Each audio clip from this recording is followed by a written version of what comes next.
So then, how did you end up in the Bay, and what did you learn from the West Coast experience? And then what do people from the West Coast probably still need to take in from the East Coast experience that you know? That's an interesting question. It's like,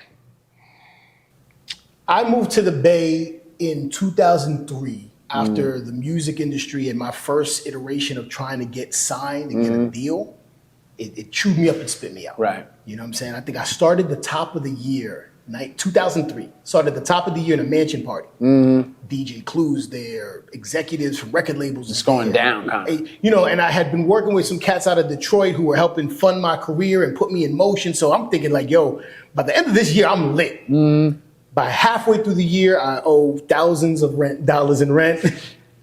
I'm getting evicted from my apartment. My lights is going out. I'm still trying to do the rap shit. Right. Not figuring it out. And at the same time, I'm talking to this girl who's based out on the West Coast, and I need that emotional support. You know what I'm saying? I get evicted out of my apartment. I'm living in my brother's basement on the couch or on a futon or whatever. Right. It just wasn't an ideal situation for me. I just felt like I failed at life. You know what I'm saying? And this is after having come off tour. I was on tour with Dead Prez and Killer Mike before anybody really knew who Killer Mike was. Heroes of mine like Pumpkinhead, Big Daddy Kane was on that tour. You know what I'm saying? And I'm just opening up for them. I'm at St. Andrews in Detroit at the Shelter where they filmed 8 Mile. I'm doing it there. I'm going to Cleveland. I'm going to New York. I'm back and forth. I'm really thinking it's going to pop for me. It doesn't. So I felt like such a failure. Like I was like, yo, I just had to tuck my tail in and come to the West Coast just to get a change of scenery. It was too hard for me to be broke and in close proximity to the thing I love without having that level of access. Having a manager, he used to work at Murder Inc. and he did radio promotion. My man Jose Lopez, he was my neighbor. So he was one of the very first people who used to see me battle rap when I was 14. So now here we are, I'm 21 and he's trying to get me in these doors. He's getting me in the Def Jam. He's getting me beats I shouldn't even have. You know what I'm saying? But nothing's materializing and I'm broke and I'm depressed and all of these things. And I just remember being in these parties with such close proximity to like the steppers, like the people who were, I'm like, I can't even like exist in this space because I feel, so I went to the West Coast. And it was just a different environment. Like the music was different sonically, the artists, the way they dressed, the way they talked. You know what I'm saying? I was telling my homies back east, like, yo, they treat E40 out here like a rock star, bro. Like, who? You're like, I'm like, yo, 40's Jay-Z out here, bro. Like, you don't even understand the movement that he has out here. Like, it made me truly appreciate that. Mac Dre, like, this is like at the height of the hyphy movement. You know what I'm saying? So you're hearing all this in the club, and it's hard for me as a New York boy to relate to sonically, or even like, in terms of the content. But I recognize that there's something meaningful. They all get it. There's a meaningful, you know what I'm saying? Community. Exactly. But it was a community. In fact, point of fact, one of the very first artists I met when I moved out here was Zion. No kidding. It was this homegirl of mine, a mutual friend of another homeboy of mine. She was managing them at the time. And she says, yo, come down to this club. It was like the Black Cat Supper Club. I don't know if you're familiar with it. So I meet Zumbi for the first time, and I was like, that's a dope name, Zion. It reminded me of the I project with Pete Rock. I was thinking of that when I'm Zion. That's kind of dope. Like, you know what I mean? But so I was always mindful of like the underground. I had to put 2 and 2 together to recognize that hieroglyphics was part of here and Souls of Mischief was part of hieroglyphics. I'm just trying to understand all these underground hip hop dynamics and the West Coast and like all the other West Coast MCs that I'm familiar with that I didn't know were from the Bay. New York just thinks all of California is LA. Is he from Compton? They're like, yo, Sacramento, is that a block in LA? Exactly. You know what I mean? So so it was just a brand new experience, but kind of like getting involved or at least seeing the scene from an objective standpoint, I recognize like, oh, they just independent. They don't care about what goes on in New York. They got their own ecosystem. And it's just all happening here within, miles of each other. It's just thriving. So that was something that I respected. I was just like, all right, that's kind of dope. Y'all are able to get the love that every rapper or artist is looking for within your city, your own within your community. So that was cool. And then just sonically, like, I was trying to stay away from music, and that doesn't happen when you have such a love for it, and an appreciation for it. It's true. So for me, it was I had to do demos. I had beats and I had ideas and I had thoughts, and I finally recorded a demo, on 6th Street in San Francisco. It was a spot called Boss Studios. Patty Bossert, shout out to her, because we recorded hundreds of songs in that space. I recorded 5 songs on Jake One beats that I probably shouldn't have had. Shout out to Jake One. He knows Jake One. And I sent them to my man who had a hip hop website called Hip Hop Game. Okay.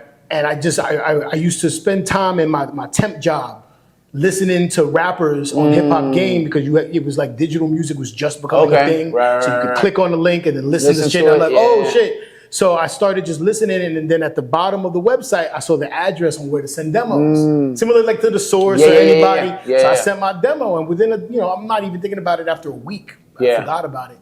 I get a phone call. He said, bro, this is like the dopest shit I've heard in a long time. I want to work with you. I need you to do this. He helped me get my website. He told me to get my website together, told me to take pictures, like brand myself like really as an artist. So now I'm using like rent money to get a photo shoot going. We do it in the studio, like all of this shit. But I got it, and he made me Hip Hop Artist of the Month. Wow. He said I was Demo of the Month. He gave me like a spot to like write, to be a writer. Right. Like that's fresh. He gave me all these opportunities to expose myself to like the culture. And develop a fan base. And then I put out my first mixtape, and I think I got like 10,000 downloads. This is the height of digital music. It's not even a thing yet. The MP3 was just invented. It's evolving. Like, 4 years before that, or like that's when I became familiar with it. But that was it. And that was like me just finding my feet as a West Coast based artist, even though I'm East Coast and my sound is East Coast. Now I'm picking up on game out here in terms of like narratives. They're less braggadocio out here. They tell stories. Right. You know what I'm saying? Introspective. And I'm pairing that with my own existential experience with the braggadocio and performative style that I get and from the New York foundation. Being in New York and being a battle rapper. And now I'm starting to develop, at least lyrically, I'm developing a theme in my music. So this is deep, right? One of the things that I always like about your live performance, but specifically your records, is the balance that you're able to create between clearly being rooted in classic functional hip hop, that's dope, right? And not sounding ancient in terms of your lyrics and in terms of your production style. That seems really hard to me, as I watch a lot of other rappers fail at that. So how are you making it work? I think a lot of it has to do with some like arrested development in my brain. I see myself younger than I am. You know what I'm saying? Like I honestly see myself, and so I'm driven to things that drive the culture. If young people are driving the culture, I want to hear what they're listening to. I want to get a sense of what is popular beyond the old school heads that I came up with. You know what I'm saying? We all know that hip hop is youth driven culture. Period. So that's where we're going to get our fresh. You know what I'm saying? Like I don't want to be the old man, the grumpy old man. As most of us are labeled. We had ciphers like this and we liked it. It was like, nah, there's something happening here, right? These kids have a voice, they have something to say, so you're hearing it, and it's generational. So I'm able to pull from that, but I'm also able to pull from the era that I come from, the Biggies, the Nas, the J's, the Tupacs, right? The era my older brother comes from, the KRS-One, the Biggie Daddy Kane, you know what I'm saying? Who else am I? Coogee Rap. Coogee Rap was just I'm pulling from like, up to this point, it's 30 years of hip hop. Right. You know what I'm saying? The Kool Herc eras, I don't remember that. I don't know nothing about, I know the Run DMC, but I don't know Funky 4+1. Exactly. I don't know any of that until I had to do my Googles MCs, after that. You know what I'm saying? Ultramagnetic MCs and all. I don't know any of that, but I do know Queen Latifah. I know NWA. So I'm seeing the evolution of the culture, and I'm like, there's relevancy in all of this. And this all is, not only is it speaking to a black experience, it's speaking to a youth in America experience. So why not pull from these different branches of hip hop and give people a sonic landscape that's evocative of all these different sounds, mainly to remind people where it come from. Like, you know what I'm saying? I think that's the dichotomy we have between the generations in hip hop now, is that there's no sense of history. Huge, you know huge deal, and almost a negation of it to the degree that it's known by the youth. It's like anyway, exactly, right? And it's like, well, you can't anyway all of it though. You know what I'm saying? Like exactly, you can't, you know. But I think where we get the anyway energy from young people is because they're doing it by themselves. It became a lot more accessible. It's part of the byproduct of not having been the mentor, right? You know what I'm saying? Like I was rapping on street corners. And people who saw me enough times to think I was dope was like, "Hey, I'm gonna put you in touch with my man so and so, or give you a shot at a show or whatever." Yeah, that came with that. Yeah.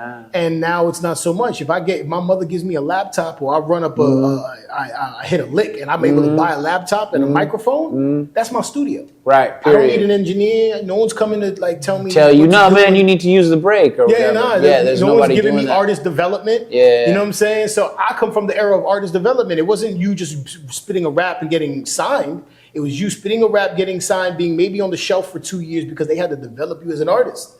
They had to tell you how to make the girl record. Yeah, like if you didn't have that, that you initial were naturally break, inclined to do right? that. Like if you didn't have that break that everybody just jumped on. Exactly. Like if you was a battle rapper in the late '90s, early 2000s, you got signed, but you couldn't make records because you spent most of your time battle rapping, and they had to be a producer to give you that tutelage. Eminem had Dre. You know what I'm saying? Right. A lot of producers had artists that were the DJ and MC.